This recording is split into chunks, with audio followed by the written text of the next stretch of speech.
Еліміздің езгіннен еңсесін көтерген ол ерлік. Әуелі ерлік білектен емес, жүректен шыққан қасиет. Тарихта тамбаланған қиын қыстау кезеңде қазақ қаһармандарының қайсарлығы халқымызға бейбіт күнді сыйлады. Сол ата-баба айбаттылығын бойына сіңіріп, бүгінгі бейбіт елдің берекесін сақтау жолында қазіргі заманның полиция қаһармандарының арасында қыршын кеткендері қаншама.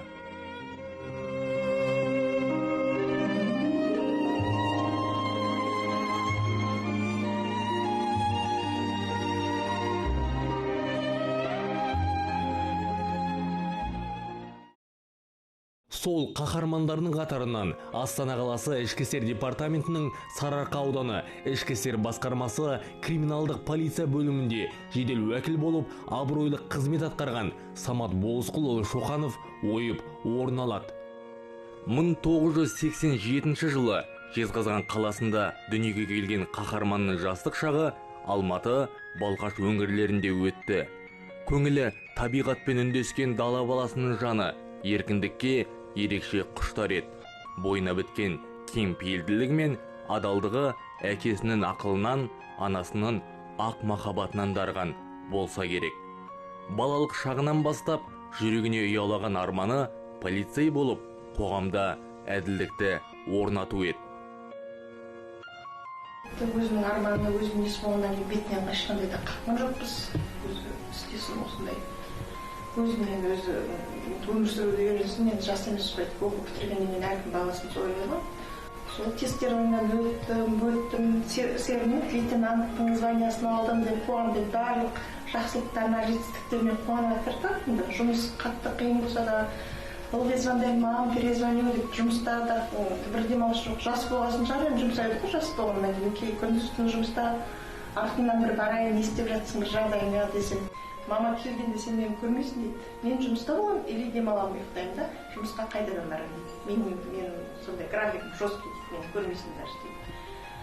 Солай өзінің ынтасымен, несімен жақсы істеп үйреніп қалды. Астана ұнайды дейтін еді. Енді сонда ешқандай көңілімде мынадай жаман, ешқандай жамандық ойлаған жоқ мен. Баланың басынан осындай отырда болады деп. Аса ауыр қылмыстарды ашуда қырағылық пен біліктілік таныта білген полиция аға лейтенанты Самат Шоқанов талай қандықол қылмыскердің қолына кісен салып, қаншама заңсыздықтың жолын кесті. Мазасыз күндері мен ұйқысыз түндерін елемеген жедел уәкіл күрделі қылмыс істердің күрмеуін шешіп, қоғамның қараңғы тұстарын азайтуға әрдайым білек сыбана кіріскен. Оған қызметінің қызығы мен қиындығын қатар бөліскен әріптес жолдастары куә. Бүгінде қызметтес жолдастары болмысы бөлек достарынан, батыл да парасатты әріптестерінен айырылып қалғандарына әлі күнге дейін сенбейді. Оның жайдары мінезі мен ақ жарқын жүзін ыстық сағынышпен еске алады. Самата я назвал Сэмом, потому что я считал себя близким товарищем, другом. Про Самата можно действительно много что говорить, о его характере, о его смысле жизни, о его поведении. Действительно, человек, он мог бы быть примером многим людям, поскольку действительно в нем не было плохих качеств. Спустя 11 классов я уехал учиться в город Астану.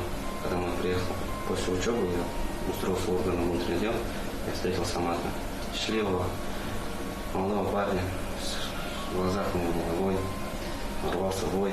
Я действительно понял то, что орган внутренних дел для него, поскольку по характеру он был очень спокойный, эмоционально сдержанный, как в основном ведут себя генералы.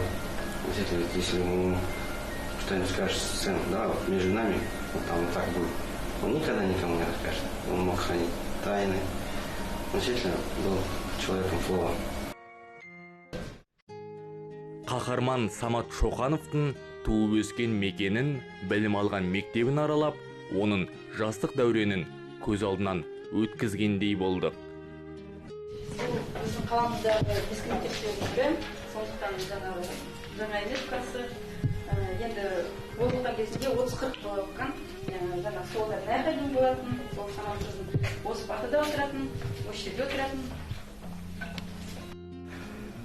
ақылды болатын, кішкентай кезінен бастап ол маған жаңағы үйрететін көп нәрсені, кішкене өзіне жас болса да, бірақ өзіне аға сияқты көретін. Қызын үйде жалғыз болғаннан кейін ба, қыз болғаннан кейін ба, ерке болдың ба, ол сөйтіп жаңағы көп нәрсені маған уступать етті. Мысалы, әке-шешеміз саған бір нәрсе алайық па, или Саняға бір нәрсе алайық па, жоқ, Саняға бірінші алыңдар, жаңағы жетпей жатқан заттарын бірінші Саняның не қылайық, риза қылайық, одан кейін маған асықпай аласыңдар деп сөйтіп. Достары көп болатын, жаңағы тез любой адаммен тіл табысып кете алатын. Әлі де сенбеймін оның кетіп қалғанына. Как будто ертең есіктен келетін сияқты, отпускқа жылына 1 рет, сонда обязательно 1 айға болса да, әсіресе жазда кетіп кететін, жаз мезгілдерінде. Әлі күнге дейін күтем, жаз басталғанда әсіресе қатты күтем, мұны кетіп қалу керек, әні кетіп қалу керек деп сөйтіп. Аяулы анасы ардақты ұлының бөлмесін қаз қалпында қалдырып, суреттерін көз қарашығындай сақтаған. Альбом беттеріндегі суреттерге қараған ананың жүрегі сағыныштан шаншылады. Айырылып, қатты жанашыды маған. Төгіс жетті. Папа, сен машинамен қазір жаяу жүрмей, машинам болса, өзіңе машина алып берем, жаңа машина, өзің машинамен жүр, жаяу жүрме деп. Жанашып төгіс жетпейді маған. Үйге келсе, отырғызып, осы үйдің шаруасын бәрін өзі істейді. Төгіс жетпейді.